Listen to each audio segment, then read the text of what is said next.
Ọlọ́run sọ pé ọmọ bíi 3 4 5 ti jáde lára ẹ̀. A ní kó má parọ́ dájú kò dẹ̀ tí ìlọlé ọkọ. Ọkùnrin bíi 5 6 7 10 ó ti gbé òun nìkan ṣoṣo lára ogun ni o.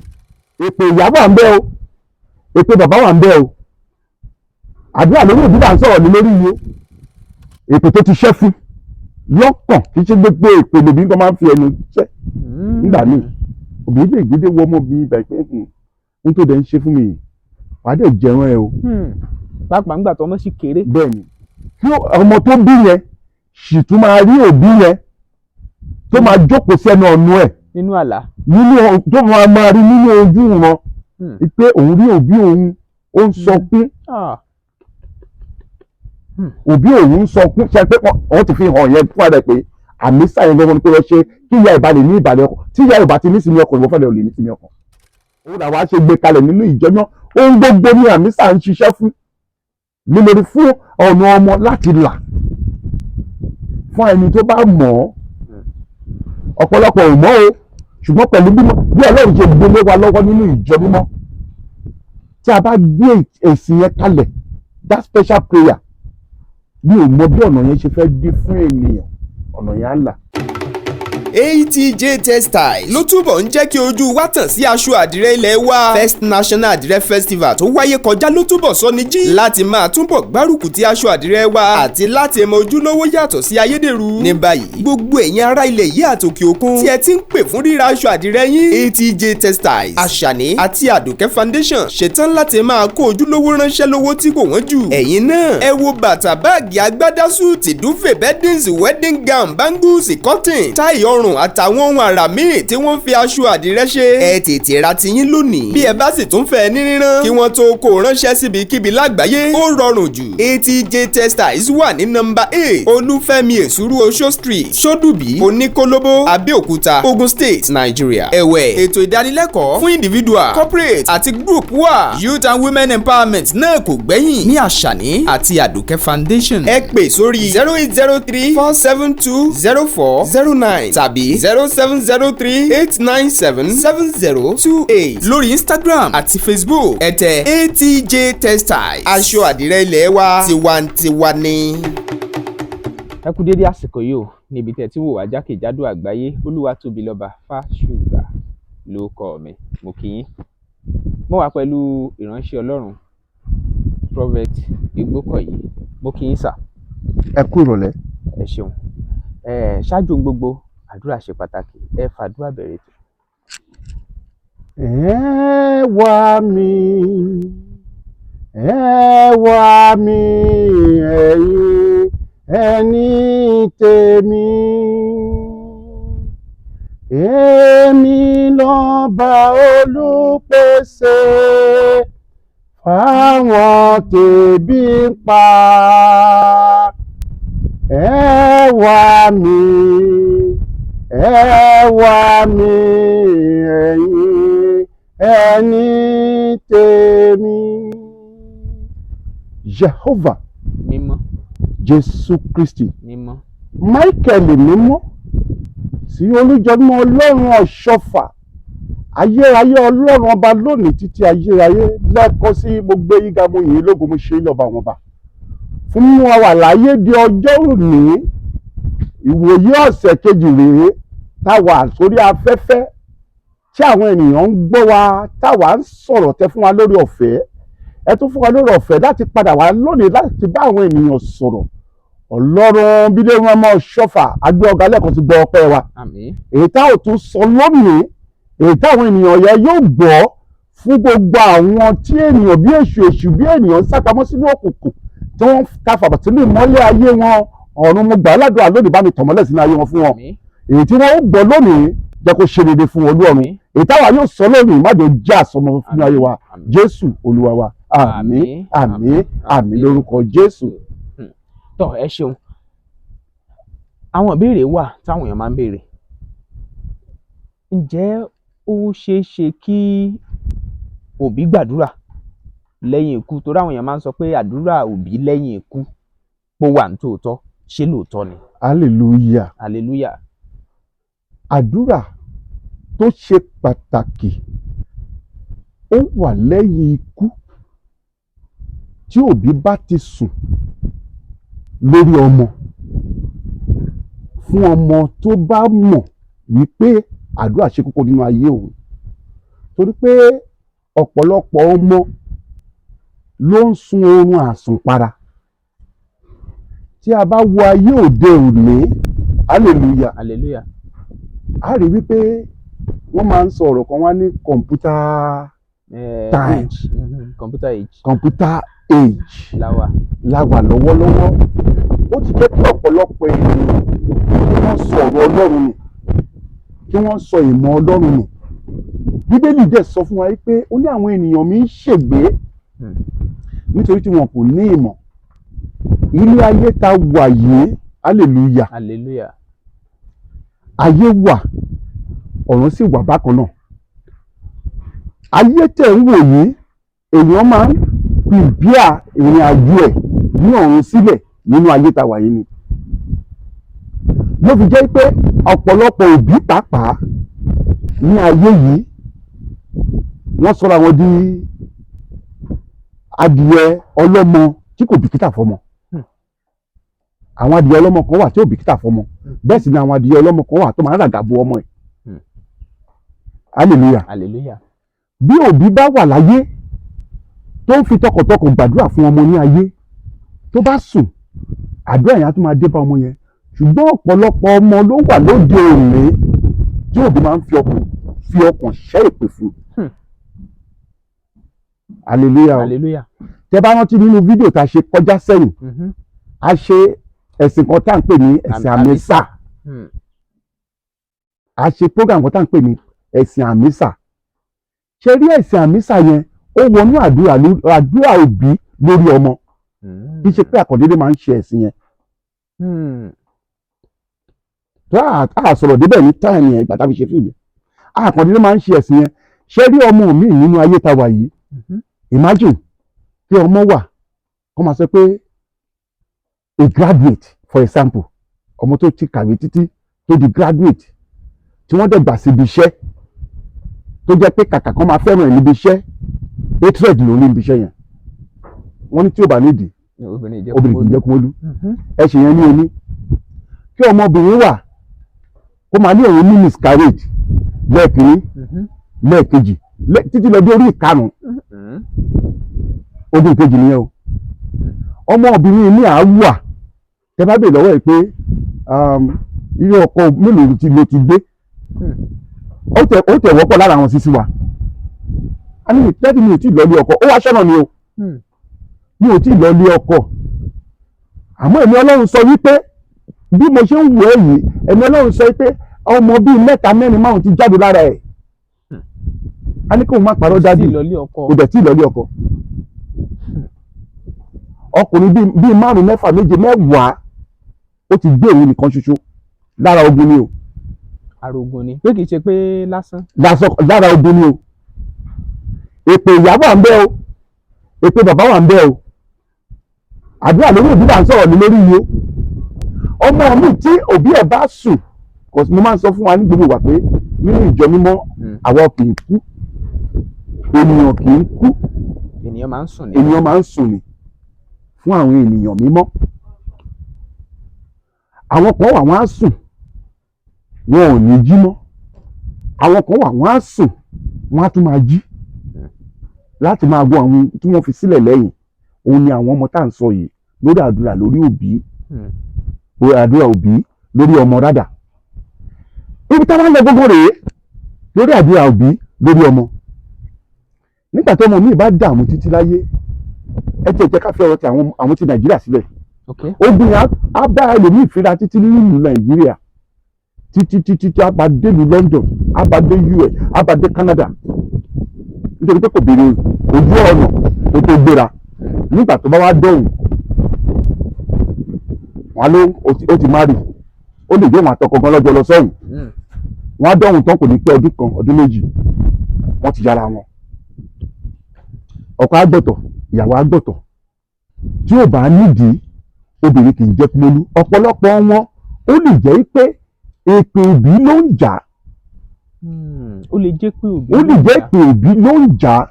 ìyẹn tóbi ti sẹ́ ní kó tó kó àbí lẹ́yìn ìgbà tí. ètò òbí tó sùn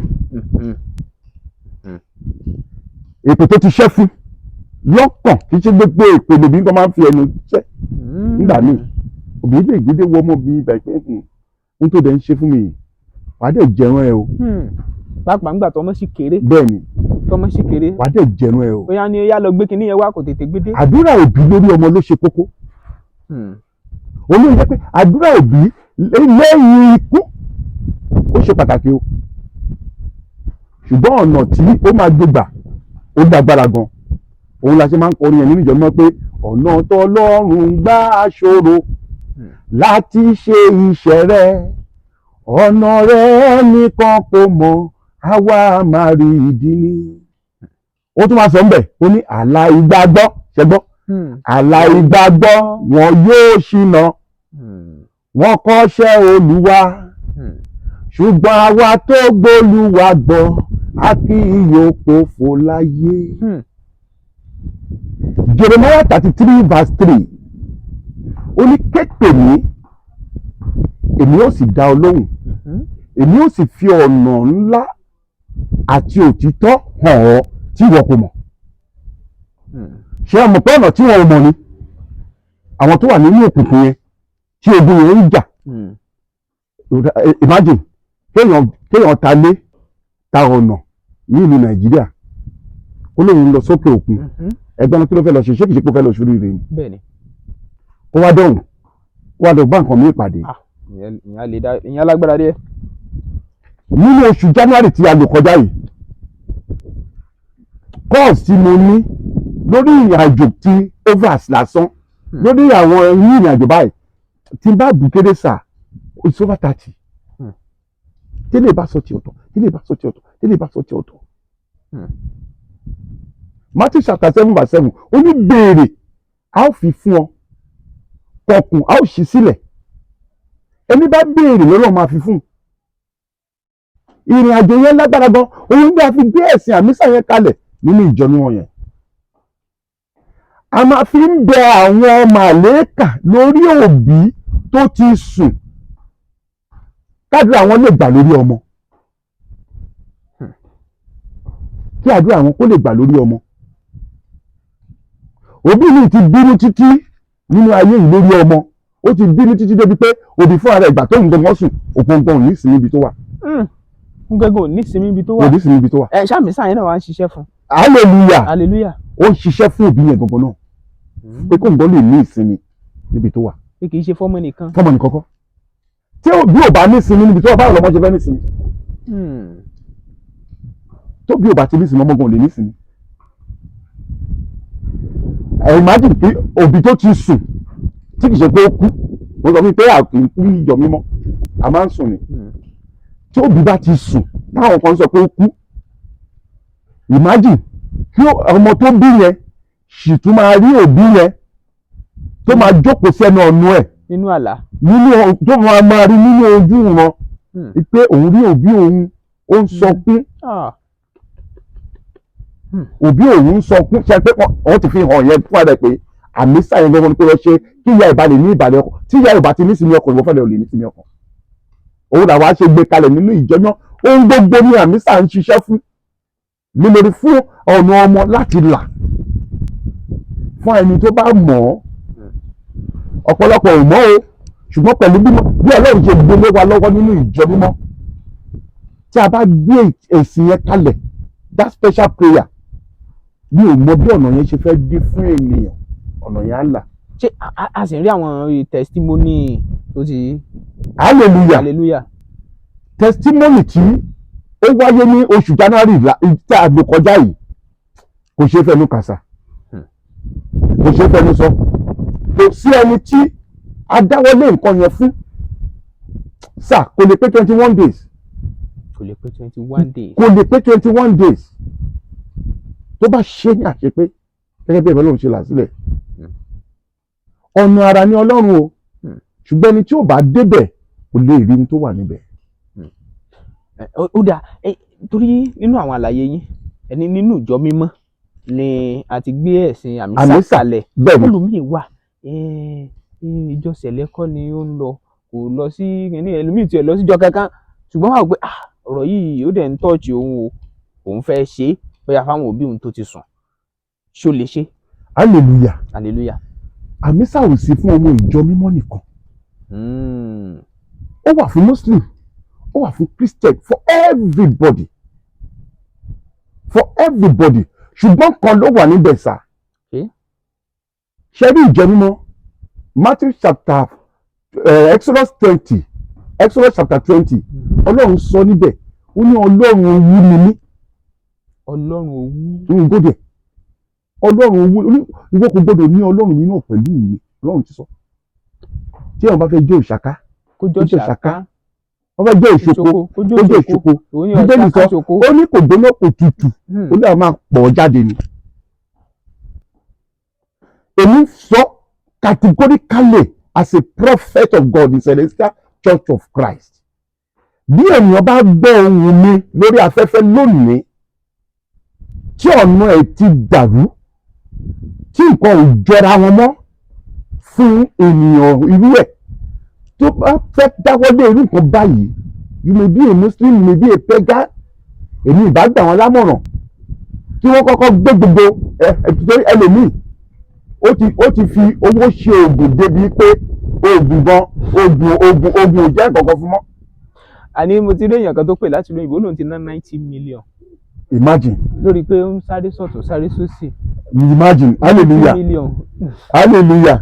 olùjẹ́ mọ́ sọ pé má fòyà ní apá Jésù, kò sí ohun ẹ̀rù kan, iná tí ń jókòó lè sún mọ́, ògùn èṣù ti di wíwó mọ́lẹ̀.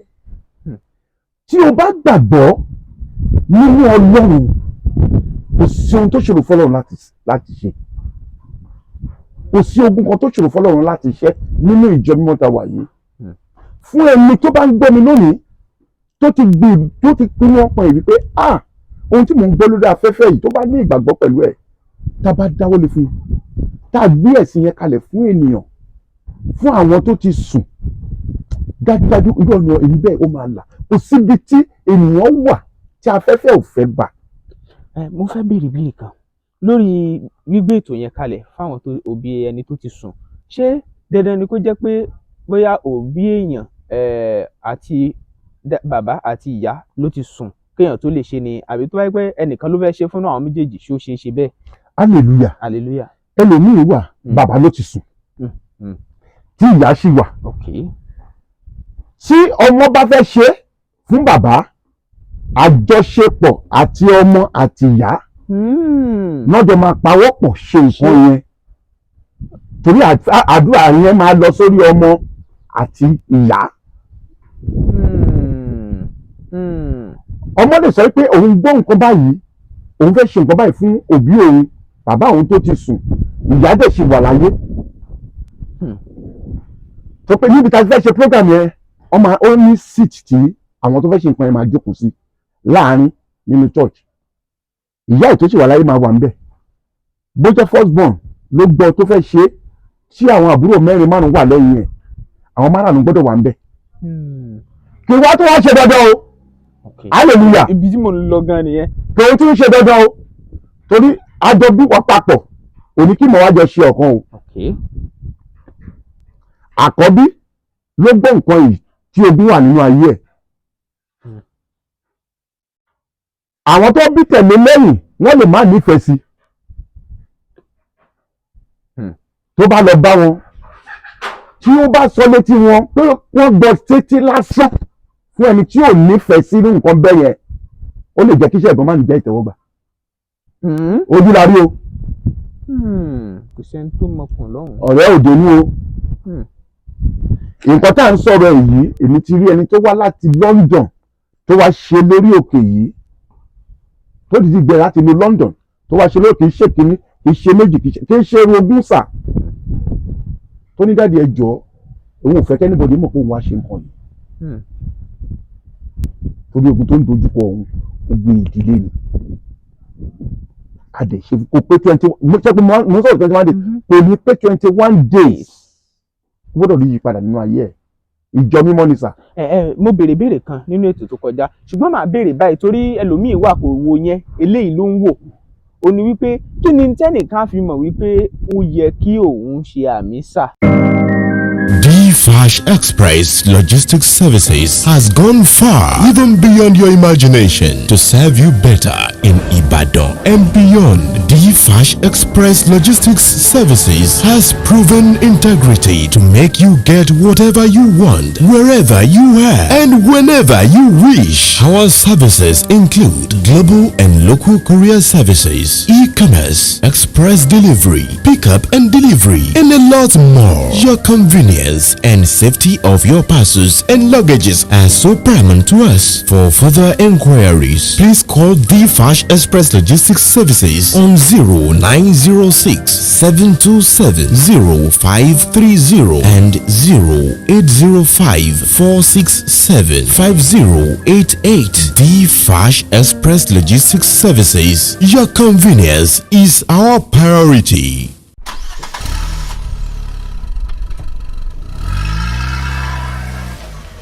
hallelujah hallelujah hallelujah. hallelujah. À ń sọ̀rọ̀ ogun àti àdúrà òbí lẹ́yìn ikú. Mo ti fún yín ní àwọn examples kan kọjá. Now ẹ jẹ́ ká tún lò báyìí. Ọkọ àti ìyàwó wà, wọ́n ṣe wedding, wọ́n ti lo a year, second year, third year, fourth year, wọ́n ti ń lo ọdún 5, 6, 7. Ìyàwó yẹn ò fi ní ṣoyún láti àárọ̀ di alẹ́ rí. Kò sí doctor tí wọ́n lọ sọ another one ni mo sọ fún yìí láti Canada lélẹ́yìí o. Ọkọ ìyàwó ò lóyún láti àárọ̀ di alẹ́ rí, kò sí ọ̀dọ̀ doctor tí wọ́n ò dé. Wọ́n gbọ́ program kan lórí YouTube náà ni wọ́n fi pè mí. Ó lè ní tí mo béèrè lọ́wọ́ wọn, adẹ̀ṣọ́nà fún wọn. Bẹ̀mí Ọlọ́run yẹn ń jẹ́ kó máa yé wa wípé ìyàwó yẹn gangan òbí tó bí ègún èpè ń ja ọmọbìnrin yẹn pé ìyá ẹ̀ ti fi gégùn bí àfi kó wá ojú rere ìyá yẹn. Ìyá ti fi gégùn kó tó kú. Kíkẹ́ ọlọ́kọ́ dẹ̀ nìyá yẹn sọ sínú ayé ẹ̀ pé ẹ̀rọ ẹ̀ máa dàbí ejò tó kọjá lórí àpáta tí kò ní pa. Hallelujah. Ó tún wá fi tiẹ̀ ń kó bá ọkọ yẹn. Medical doctor lọ́kọ. Wọ́n lé ọkọ kó ń bíṣẹ́. Gbogbo nǹkan dàrú fún wọn.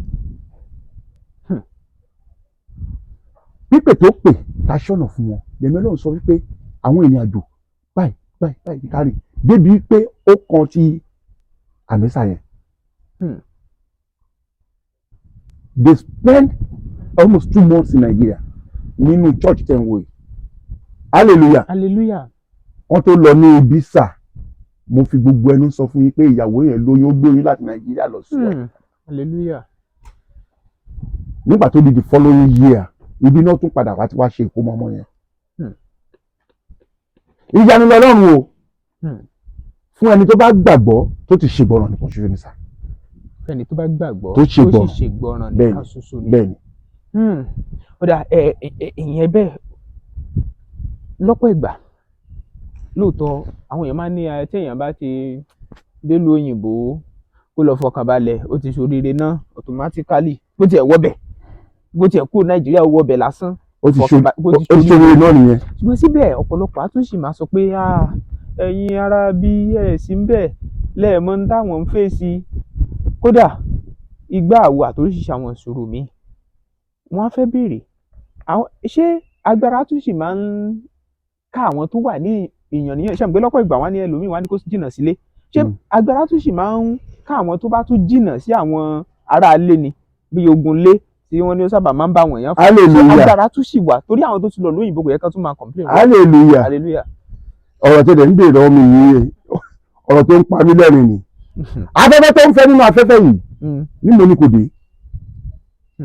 Tó bá wù ènìyàn tí ogun bá ń jà tó bá wù kó kúrò ní ìlú Nàìjíríà kó lọ sí China. Tàbí kó gba planet mi lọ. Kó kúrò láyé yìí kó tẹ̀ dọ̀run lọ. Tàbí kó lọ sí Mars Jupiter. Kò síbi tí àwọn Job chapter 1 Job chapter 1 verse 1 to the end.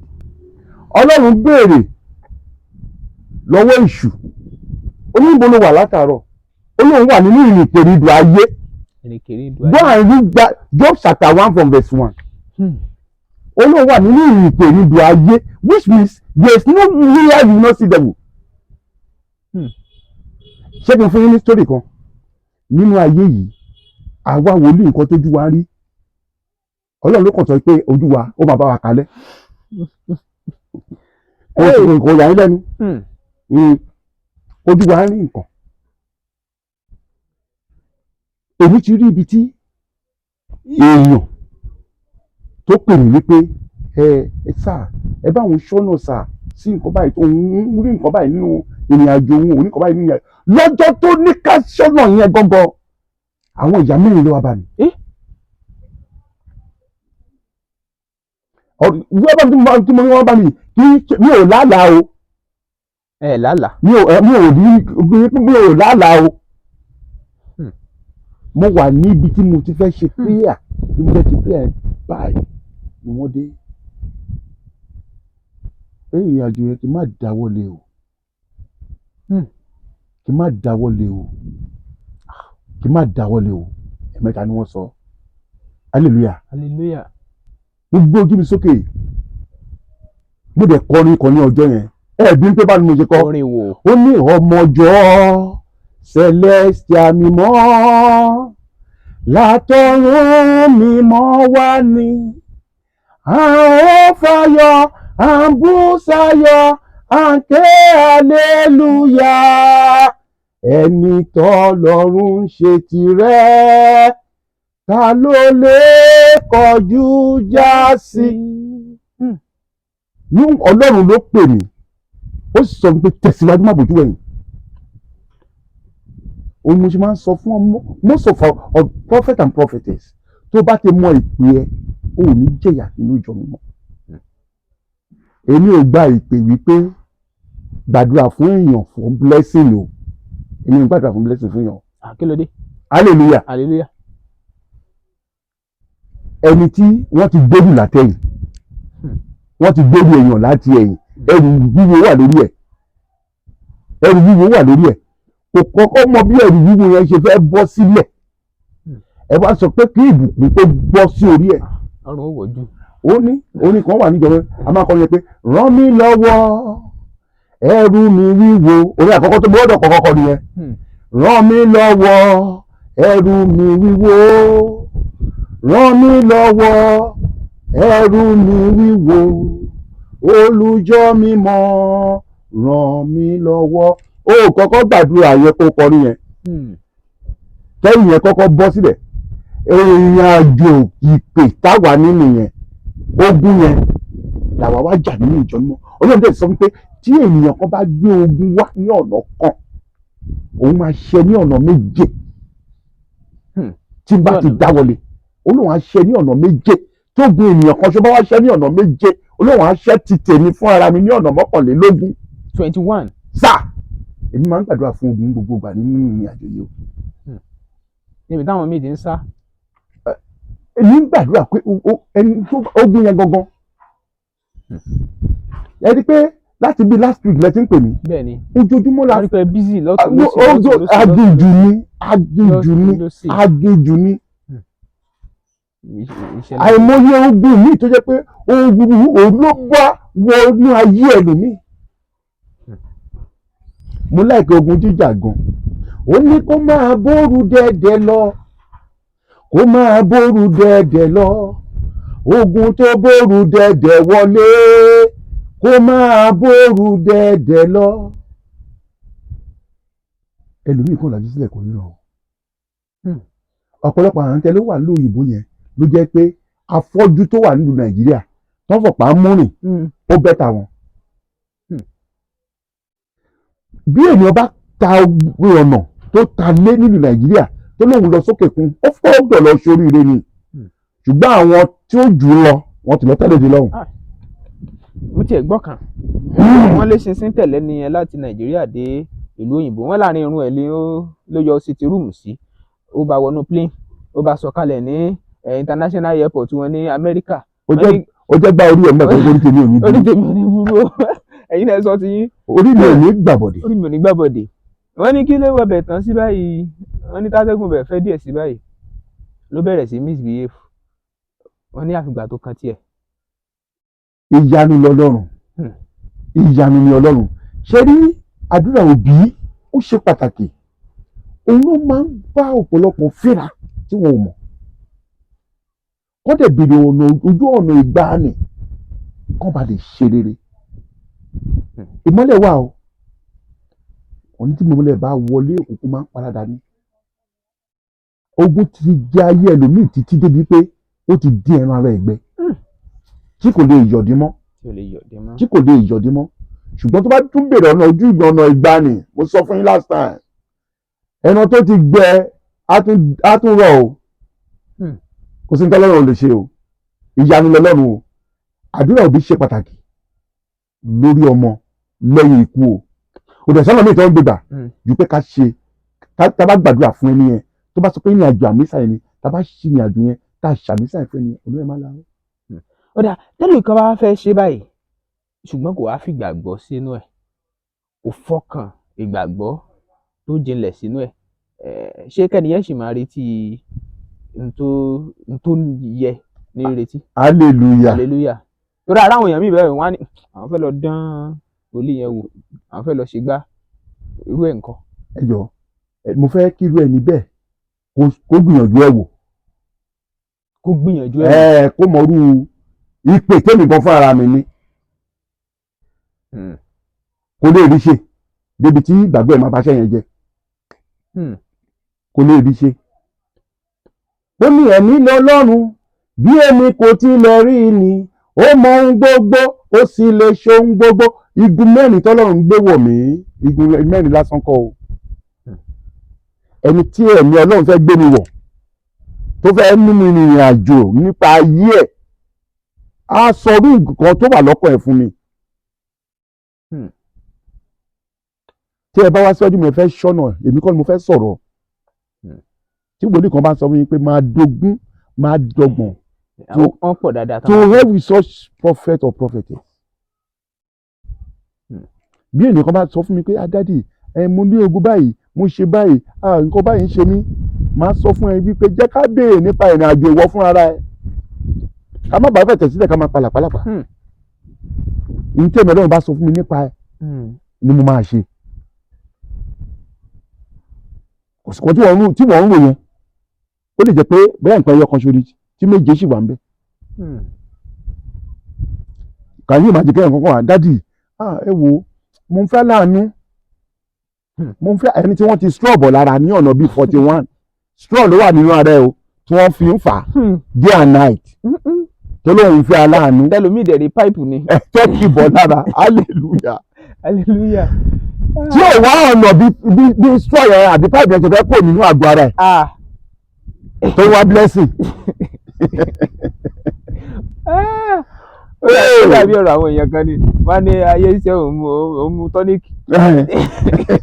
ogun láyé o, ogun láyé àfẹnibà làjà nìkan ṣoṣo ni o.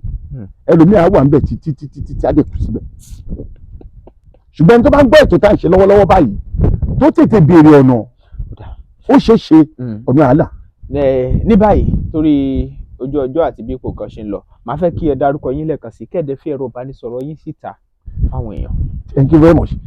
lẹ́ẹ̀kan sí mo máa ń sọ ní gbogbo ìgbà pé orúkọ mi ò yí padà, èmi náà ni Prophet Dr. Igbokoyi láti CCC Tèmilolúwa Model Parish ní Abẹ́òkúta ní Ogun State. Telephone number mi ni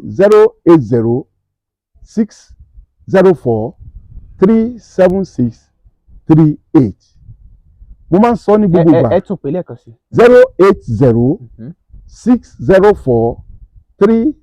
08060437638. nọ́mbà yẹn wà lórí WhatsApp. wọ́n ti ń rí lójú. mo máa ń sọ pé mo máa ń like WhatsApp voice note kó máa fi message sílẹ̀ ń bẹ̀ yẹn. kọ́ọ̀lì máa ń pọ̀ jù sáà gbogbo àti mo máa ń sọ ó máa ń dé stage kan tó pé tí n bá fẹ́ sùn lálẹ́ ńgbà mi mo máa pa fóònù mi ni torí calling. bó ṣe mọ̀ tí message bá wà lórí WhatsApp mo lè jí ní 3 mi ò bẹ́ẹ̀ sọ̀n sùn, mo lè jí ní 2 màá tún padà sórí fóònù. á rọrùn láti wò lẹ́yọ̀ máa kọ̀ọ̀kan. wò ó máa reply wọn. èmi kò gbàdúrà lónìí wípé tábàdí ẹni tí irú ogun báyìí ń jà, ọba tó láyé tí ó ní ọ̀run á ṣe ìrìbọmi kú fún irú ogun bẹ́ẹ̀. àmín. ògo àtẹwà lọ́wọ́ sì máa búyọ. àmín. ẹ pè mí kájọ sọ̀rọ̀. àná ọlọ́run àtúbọ̀ máa fọhùn láyé wa. àmín. God bless you. tọ ẹ ṣeun. tọ kò ní jù báyìí lọ fún ti dédé àsìkò yìí, ẹ jájọ pàdé ní comment section. ọ̀rọ̀ rèé o, èmi ti ń tòótọ́. ẹ má gbàgbé pé fún MC yín yẹn ẹ pà wá, ẹ ké sí wa ní gbogbo ìgbà, nítorí pé á jẹ́ kó dùn mọ̀ràn ìdúnyùngbàyùngbà tómi alàgbà mọ̀nàkàì. ẹ tún bá wa lọ sórí Bembeyeke comedy, níbi tá a ti ń ṣe àwọn nǹkan tó ní í ṣe pẹ̀lú ìgbélárugẹ àṣà wa, àmọ́ lọ́nà tó panilẹ́rìn. ẹ subscribe sí, kẹ́ ẹ sì tún share ẹ̀ fáwọn ẹlòmíì. Olúwatóbilọ́ba Fásùgbà ló kọ mi. Bembeyeke lẹ̀ ń pè mí lónìí, ẹ ti wò ó lóní Bembeyeke. ó yá ẹ máa share ẹ̀ fáwọn ẹlòmíì lóní Bembeyeke. Now here's what people do not know, that you can actually cut down the expenses on transportation and accommodation when you first take a step by owning a land.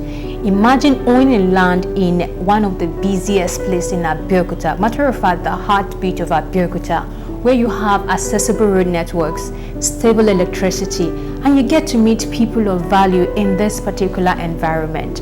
Even as a Lagosian, you can stay in Abeokuta and work in Lagos. All you need to do is commute via train, which is of course provided to make transportation easy for you without fatigue. Now this is why Homeland Estate was established, to help you sail the shores of life easily without having to spend so much. With a sum of 1.8 million naira, you stand a chance to owning a plot of land.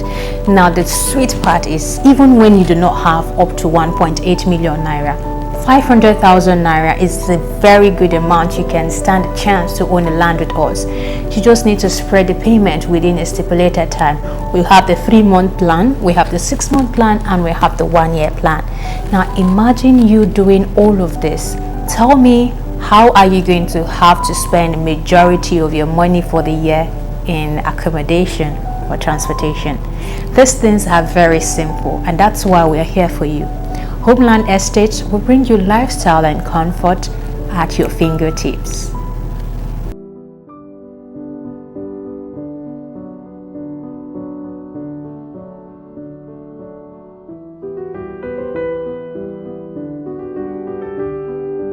Abeokuta is a very peaceful place. Matter of fact, the people there are very welcoming.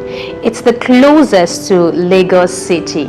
In fact, if you work in Lagos, you can easily stay in Abeokuta. All you need to do is commute via the train, thereby reducing the fatigue that comes in transportation and traffic. Now, this is very possible if you take the ferry boat step. You can't possibly do all of this and remain a tenant. And that's why Homeland Estate was established, to bring you lifestyle and comfort right to your doorstep without having to stress too much or even spending too much. Now, this is how it works. Homeland Estate was established to give you this lifestyle and comfort easily, and thereby creating solutions to your transportation and accommodation issue easily. It is situated at the heartbeat of Abeokuta Kobakpe, where we have accessible road networks, stable electricity supply, and even get to interact with people of value in the community. It is also very close to the train station, where you can easily commute from Abeokuta to Lagos. The funny part of it is, if you reside in Abeokuta as a Lagos person or as someone who works in Lagos, you get home first to some people who have to commute to other parts of Lagos.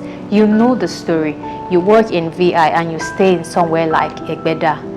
Someone who is going to Abeokuta will definitely get to Abeokuta before you do. Now, these are the benefits that you stand to get if you have a land with us.